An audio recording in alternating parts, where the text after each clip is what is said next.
Homo luzonensis est une espèce humaine contemporaine de la nôtre, Homo sapiens, qu'on a décrit récemment à partir de fossiles découverts de 2007 à 2015 sur l'île de Luzon, aux Philippines, donc découvertes réalisées par une équipe pluridisciplinaire que j'ai co-dirigée.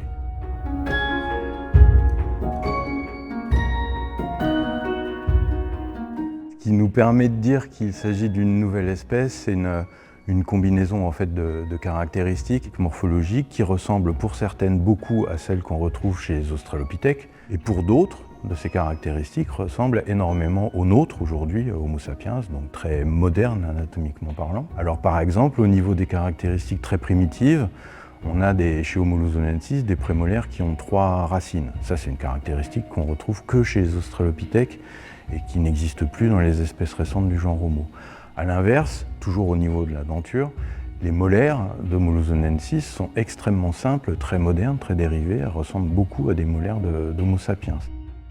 Il s'agit des plus anciens restes humains mis au jour aux Philippines. Et le fait de les décrire comme appartenant à une nouvelle espèce, et surtout une espèce humaine relativement récente, c'est-à-dire contemporaine de la nôtre Homo sapiens, ça montre vraiment que dans une période pas si ancienne de la préhistoire, il y avait encore un foisonnement de multiples espèces humaines qui existaient au même moment sur Terre, ce qui est bien sûr plus le cas aujourd'hui puisqu'on a une seule espèce humaine, la nôtre Homo sapiens.